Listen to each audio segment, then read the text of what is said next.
Haley Welch, aka the Tuah girl, is the perfect example of how to lose your entire audience as quickly as possible. From openly taking advantage of her fans, to lying during a Coffeezilla interview and denying any wrongdoing. It's no surprise that all of Haley's social media stats are in the red and dropping fast. However, that decline seems to only be the beginning of Haley's career downfall. Thank you to all my true fans and all the people that actually watch my stuff and they keep up with me.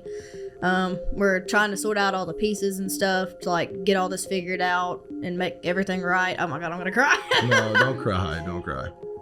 Don't cry. Everything's gonna be good. We're gonna be good. Hi, I'm the Internet Anarchist. I create weekly YouTube documentaries, and today we'll be uncovering the crumbling career of Haley Welch, how she tried to fool the internet a second time, why her interview with FaZe is doing more harm than good, and her horrible comeback causing her to lose 90% of her fan base. Around 2 months ago, I uploaded this video detailing Haley's journey to online notoriety. However, the long and short of it is that Haley is the type of person who can leverage her meme status to build a notable podcasting platform and then throw it all away for a crypto pump and dump. Hey y'all, it's Haley, and I just want to say thank you for joining my space, and I also want to thank you for my 15,000 holders. We got snipe botted today, but we didn't sell a single token. This is just a launch, and I want to tell you I'm here to stay. The plan is to give these coins to my real fans, the ones that buy my merch, watch my podcast, donate to my charity. And I also wanted to tell you that I learned a lot along the way, but I just want to say screw the sniper bots and I'm not going anywhere. Following her controversial crypto project, Haley completely disappeared from social media with the hope that the heat would die down eventually. Well, it seems Haley is ready to test the waters once again. On the 6th of February 2025, a new episode of the Tuah podcast was leaked online, and fans got front row seats to Haley blaming everyone but herself for 40 minutes straight. How do you feel? I don't know, I'm still a little shook up about it. How was the nap? It was a very long nap. I would say. That's what sucks about it too. I had to read that off a phone and put it in my words, and I was like, anywho, I'm going to bed. This is mainly for me, and again, why I wanted to come here and talk about this is because millions of people are gonna watch this. Everybody's kind of waiting to hear what you say. Everyone's kind of waiting to see how this plays out. And 99% of these people don't know shit about crypto. Just and like I'm you. one of them. Just like you, exactly. I'm one of them. Exactly. And the ongoing joke on CT right now is if she just did this 2 days after Trump, she'd be okay. Exactly. Which isn't necessarily true because of the way it was done. And that's kind of the whole point, right? There's a right and a wrong way to do this. And if you have interest, it's mostly important that your network and the people that you trust to walk into this market are exactly that, people that you can trust. I think that's where I messed up. For sure. Unsurprisingly, the first few moments of the interview were dedicated to disarming viewers by making Haley look like the victim, even going as far as pretending to cry. Thank you to all my true fans and all the people that actually watch my stuff and they keep up with me. We're trying to sort out all the pieces and stuff to get all this figured out and make everything right. Oh my God, I'm gonna cry. No, don't cry. Don't cry. Everything's gonna be good. We're gonna be good. To give the interview some legitimacy, FaZe would preface the interaction by stating that transparency was their top priority. Make sure that we address everything and get through all of exactly what happened. I think that it's really, really important at this point to be totally transparent about everything that happened with you and your partners and this launch and in crypto, and what makes this bad and what makes what Iggy Azalea is doing maybe even good, and what makes Trump's doing different, right? I want to get through all that. So I brought 2 guys that I live with and do this crypto shit at a very high level. I brought Thread Guy, he's the biggest streamer in crypto, and I brought Frank D Gods, who launched a very successful project last cycle, and he trades at a very high level. He's one of the best trader guys. These guys are really, really sharp, and they know this market inside and out. And most importantly, they have front-facing brands and their faces are everywhere, and we're all doxxed, and we all have to move militant, and we're all super, super passionate. Considering the gravity of the situation and the damage Haley had caused to her audience, you'd think she'd put repairing her career over profit. But that wasn't the case. Briefly, 5 minutes into this career-defining interview, Haley shamelessly inserted a sponsored segment meant to further profit off the fans whom she'd already taken millions. Alright, you guys, I only got one sponsor left because there's some real ones and they've stuck with me since every bit of this started. Game Time believes in me, y'all, and I believe in them. Game Time's more loyal than most of y'all's mans out here. Yeah, some of those guys just leave at the first opportunity they get. Not Game Time. Hell yeah, this podcast ain't going nowhere, and neither are them game time deals. Despite openly prioritizing her own financial gain over fans, Haley would describe her reasons for creating and promoting the Hawk token as more altruistic. So Explain. this idea got brought to me like months ago, and I was kind of, I don't want to do that. I don't know anything about it, and I've never heard the space is a good place to be. So I was like, I don't know about it. Which we trusted the guy that come to us. He was a friend of, I don't know, a friend of a friend, I guess you can put him.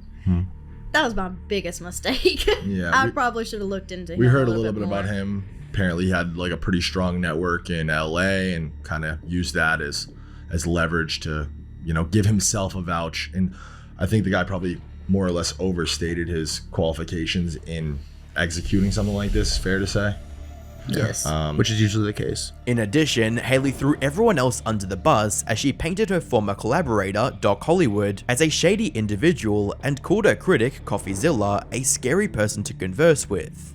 Coffeezilla got on there. That scary guy. Let me tell you, don't ever want to have a conversation with him. We're a little bit more charitable than Coffee. I think Coffee kind of has a little bit of disdain for crypto in general. Us, on the other hand, we live and breathe it every day. We want to see crypto succeed. We do it every single day. But Coffee definitely, you know what I mean? He definitely asking the right questions. The way that he asks them, maybe, is why you guys can't really find a spot to talk or have any sort of conversation with each other. But we actually did talk to him. We had a conversation with him, and he gave us some broad questions to share and ask you. They're good questions. Oh, that scares me if they come from him. No, don't worry about it. Don't be scared. He's such a scary guy. Haley's narrative made it out to seem that she was a passive observer who wanted nothing but the best for her fans. But the structure of her business deal with Doc Hollywood tells a different story. Internet always wants to know is do they offer you money up front, part of the tokens? How did that work? So the deal, I can speak to that. So the deal that she did was a brand image likeness deal where they paid her $125,000 up front. They were supposed to pay her $200,000 after the launch of the coin within 30 days. She was supposed to have full transparency to tokenomics and everything going on, which they did stay in communication about it, but it just was an ever-evolving game plan, essentially. So back-end participation was to always be mutually agreed, and what they had agreed on in the tokenomics was there was a 10% allocation of the token that would be on a 1-year lock and then a 3-year drip after that. Of that 10%, half of that was supposed to go to the company that created the project and half was to go to her. So out of 100% of the token, she would have had 5% at the end. Remember this statement from Haley's team? It'll be important later. Circling back, Haley's lawyer claimed that the contract with Doc Hollywood didn't match the tokenomics they were given, and stated the issue was only noticed after the fact. This kind of all was happening even without you really knowing or having view on any of it until post. You're handling the cleanup and trying to protect Haley and trying to do right by Haley now, but you didn't have the opportunity to That's right. Yeah, okay. I negotiated the contract with the company. We have accounting transparency rules and requirements that I added to the contract. SEC compliance requirements I added into the contract that they would have to do as project manager. And so we continued to inquire all along the process about the tokenomics. It was kind of a shifting narrative and explanation of tokenomics. The most recent tokenomics that were given to us prior to the launch had the pre-sale investors being on a 1-month lock with a 1-year drip after that. That's pretty obvious on chain that didn't happen. But 80% of the supply is still in control. The dev still controls 80%. And who are they? I do not know who the dev is. That was never disclosed. The contract already reeks of mismanagement. Tokenomics wasn't accurately discussed. Haley's team didn't even know who was creating the product they were shilling. And apparently, most of it is still controlled by unknown individuals. Which leaves a clear question. How on earth did they think the project would work out well? What was the pre-sale structure exactly? I'm not certain to the structure of the pre-sale. There was a 17% allocation. Most of the pre-sale investors, my understanding were based in Asia. Okay. And there was, again, supposed to be a 1 month lock with a 1 year drip after that. And how much was raised for that 17%? 2.8 million. Despite Haley and her team's gross incompetence, FaZe thought the real issue with the token was that people were calling it a scam and making crypto look bad. And then obviously we've seen this story a million fucking times, right? So we more or less know what happens. The issue for you is the millions and millions of people who farmed views off this and made stories about this and covered it. Your average fan, the average fucking middle America 16-year-old kid who's a fan of you, just sees crypto scam, which is again another huge part of the conversation that I'm passionate about, where it's just like crypto already has this bad rap, and it's because of things like this, and it's because the onboarding process is flawed, the barrier to entry is flawed. You probably don't even understand half of what's being talked about right now. That's what I'm saying. It's like there's a real language barrier, and the point is, like, if you have no business in crypto, you probably shouldn't be in. Even though most of the interview's talking points were focused on sympathizing with Haley's poor introduction to crypto, her co-host thankfully brought up some ways she could help the people who were actually scammed by the token. But I think if you took all of the money that you made from the deal, whatever, and just like bought back the coin and then locked it up, I feel like that's a very like clear action that you can make, back to the community. And I think that would just like stamp it and the community can run with it. So that's like the idea that we were talking about. As far as narrative goes and a gesture, I mean, you just fucking nailed that, by the way. And that would, you mentioned it earlier, 125,000 plus 100,000, or what did I hear? Yeah, so how much total money has been received due to this? 125,000 has been received. Yeah. Basically what Frank just said in normal people terms is you take every dollar that you made on this and you mark it by this token and you lock it up. You walk away from it. You don't ever see that money. You can never touch it again. And you say, I'm not going to talk about this every day, whatever, but I'm going to stand on business. I put my face on this. I'm accepting the responsibility that this happened. And hopefully, everybody is made whole at some point. When presented with such a clear way to start undoing the havoc they caused, one would imagine Haley's team would gladly take the opportunity, especially after they claimed to have good intentions from the start. Unfortunately, Haley's team had other plans, as they took advantage of the hype around the interview to briefly pump the price of Hawk and sell some of the token. Almost immediately after, FaZe published a tweet completely disavowing the interview, reading, "So in an attempt to hear Haley Welch's side of the crypto scam story, I agreed to do her first podcast back. I had heavy stipulations, including 1. Not allowing markets to be manipulated by leaking this episode's existence before a resolution was found, 2. Her team finding a real solution regarding the money she made, where that should go, and what to do with the Hawk project moving forwards. These were non-starters, and we were already told this episode would only ever see the light of day if we explicitly greenlit it." FaZe would also expose the reason why the podcast was leaked in the first place, reading, "We noticed a random spike in volume on the coin, along with random messages asking if we did the podcast. Very clearly, her team was not as solid as they claimed to be. Now today, the episode randomly gets leaked, the price of Hawk is pumping, and they completely effing fumbled the bag yet again. What a effing mess. Poor girl. It's a wonder how she found herself in this position in the first place. Now, Haley Welch, I'm gonna speak to you directly and say the exact same thing I said to you on Spaces that night. Fire everybody, your team's redacted." Once again, Haley let her greed and lack of concern for fans get the better of her, and just like before, it landed right in Coffeezilla's crosshairs. By the 8th of February 2025, Coffeezilla published a video titled "Hawk Tuah is Back," which discussed the disastrous state of Haley's career and revealed some exclusive information about what's been going on behind the scenes. I got on there. That scary guy, let me tell you, don't ever want to have a conversation with him. Whoa, don't ever want to have a conversation with me. Guys, I'm not intimidating. I don't know what's the problem here. I'm Joe Rogan inches tall, guys. It's not a striking figure here you're gonna be scared of. If you meet me in person, you're not gonna be like, relax. It's fine, just get on the call. Let's have a conversation. I don't understand. And I also thought this was weird because Haley Welch's lawyer invited me on the show. In fact, like really, really wanted me on their show and kept telling me how much Haley Welch liked me. Hence the t-shirt, I used to like Coffeezilla until he wouldn't come on my podcast. Then he is, Voldemort, and we can't mention him. He's scary. Watch out. Don't talk about Coffeezilla. He's intimidating. Here's the message I got from her lawyer. Haley would like to have you on as a guest on her podcast. You'd be the first guest since the failed crypto token launch and would get significant amount of views, would be very friendly. This guy must not know me. She really likes you. Wow. I thought she didn't want to have a conversation with me. What gives? Yeah. While Coffeezilla declined the podcast appearance, he still wanted to know what happened between Haley's team and Doc Hollywood before the token's launch. I don't want to rehab someone's image who scammed people. And I really felt that questions had not been answered that should have been answered. Such as, what was the agreement with Haley Welch and with Doc Hollywood? Very simple question, right?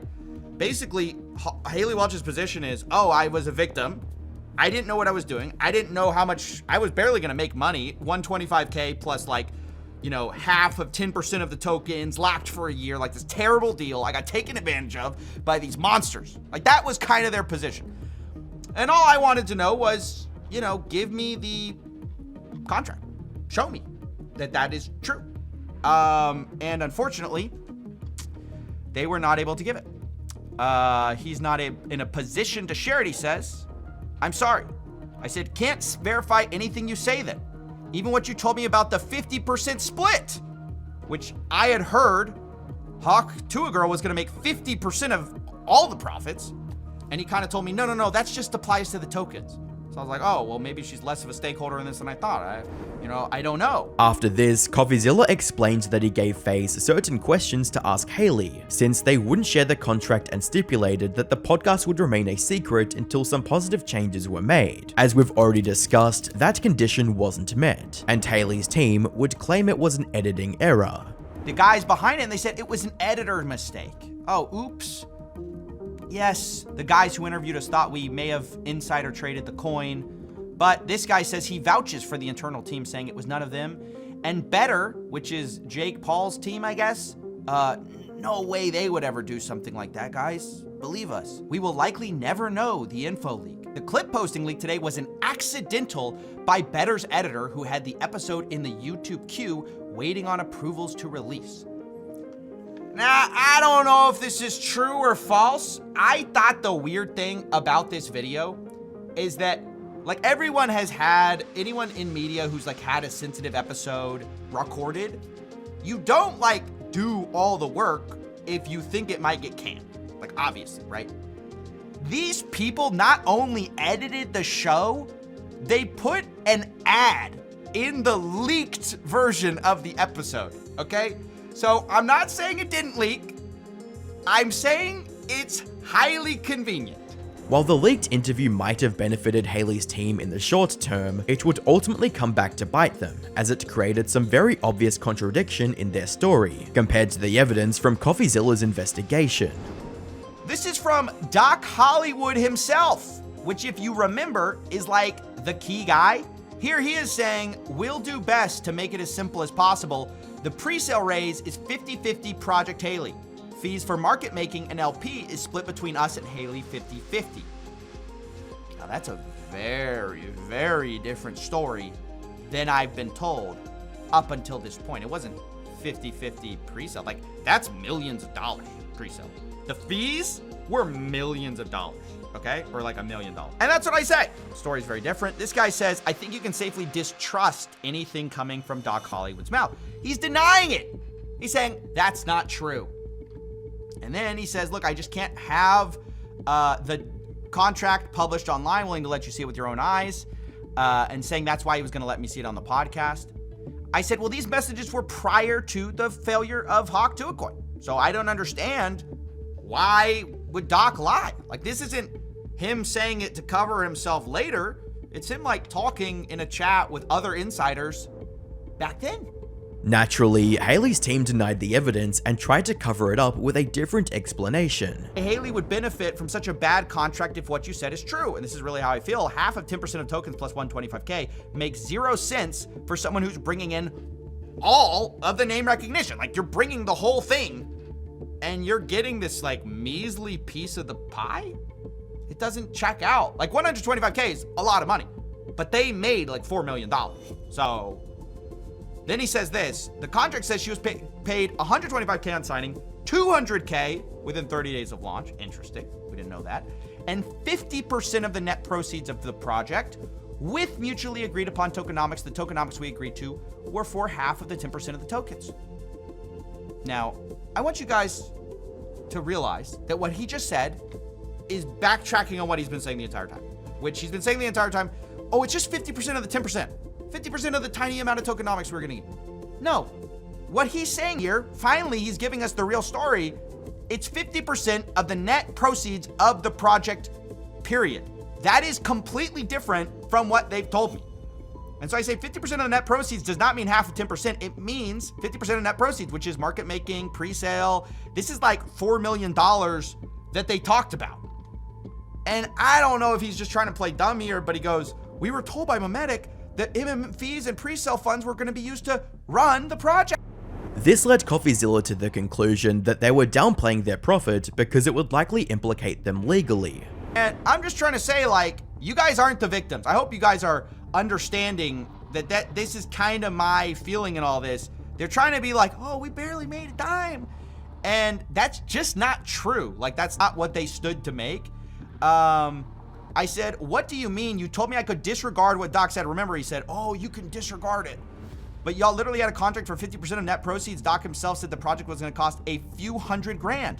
If that's the case, pre-sale 2.8 million, fees 1 million, made almost $4 million. Y'all are contractually owed like 1.6 million. And then I shared another insider text I have from Doc Hollywood, where he says, what we can do is put a hard number to the side for the project as cost.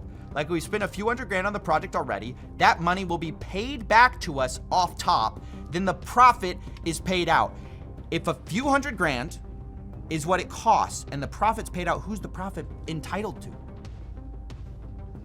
Hawk Tuah girl. That's who it is. And we're all being gaslit about, like, oh, I'm the victim. I stood to make no money. Wrong. You wanted to make no money after you realized the money is like being scrutinized and being sued over and possibly being looked into by law enforcement. Like, we don't know. Seeing no other way of denying it, Haley's team would admit that they were entitled to some of the profits, a revelation that discredited everything they said on the podcast. You're right that as it stands, she may be entitled to whatever amounts. However, she was supposed to have mutual approval on tokenomics. Her not being given the opportunity to approve the transaction fees, SAFs, and pre-sale identities led to the end result. So literally, he's admitting that he's been not telling the truth about how much money they stood to make. You're right, she may be entitled to millions of dollars from a scam? Like, what? Regardless of what Haley and her team say, the fact of the matter is that they were willing to act dishonestly with the people who were trying to help them remedy the situation. They only care about the fans when it bolsters Haley's public image, and they would have gladly taken the profits from the token if it didn't come with the possibility of jail time. Fortunately for Haley, she isn't going to have to worry about facing any legal consequences, as the SEC would drop their charges against her the following month. Her attorney gave TMZ the following explanation for the investigation's closure, reading, "The SEC closed the investigation without making any findings against or seeking any monetary sanctions from Haley. Because they did not bring any action against her, there are no restrictions on what she can do in regards to crypto or securities in the future. With her legal troubles out of the way, Haley must have felt that she could put everything behind her and return to her usual podcast uploads." Sadly for Haley, the internet wasn't going to let her off the hook that easily. On the 8th of April 2025, Haley uploaded the 16th episode of the Talk Tuah podcast and brought on KSI as the main guest. Okay, well, welcome back to another episode of Talk Tuah. It's been a hot minute since we've been back here, but now we're the official owners of Talk Tuah. And we may or may not have flew to London to get a very special guest for you. We got KSI. Yo, live in the flesh, baby. It was one thing to shamelessly crawl back to the audience you stole from, but it was another story to give them one of the most uninteresting interviews on the internet. Yeah, I think it's better if I'm alive and healthy. Health is the most important thing. You know, more than money, more than family, etc. Yeah. Because, you know, if you want to be there for your family, you gotta be healthy. So Gotta be good. yeah. You ever think I could box? Would you want a box? I actually do want a box. Really? You gotta give her some tips. Yeah, I need some tips. Throughout the interview, Haley and her co-host barely asked any worthwhile questions, and completely relied on KSI's presence to carry the interview, something fans were quite willing to point out, with a comment reading, "When the guest has to carry the conversation on a podcast, you know it's cooked." Overall, the video was poorly received by users, with thousands of dislikes and one of the lowest view counts on her channel despite having such a high-profile guest. However, the negative reception didn't stop Haley from releasing another episode a few days later. Unfortunately, the outcome would remain the same, if not worse, with a commenter stating, "She got a taste of success on the internet, ruined it with shitcoins. Now she's gonna be chasing getting 10k views on a video until she says fuck it and starts an OF." Haley clearly wanted to have her cake and eat it too. Even after milking her audience with a scam coin, she still thought it would be possible to return to them and be welcomed with open arms. Unfortunately, things don't work that way on the internet, and no matter how much Haley desperately wants to prolong her 15 minutes of fame, it truly seems her time is up. If you enjoyed this video and want to watch more like it, make sure you subscribe right now.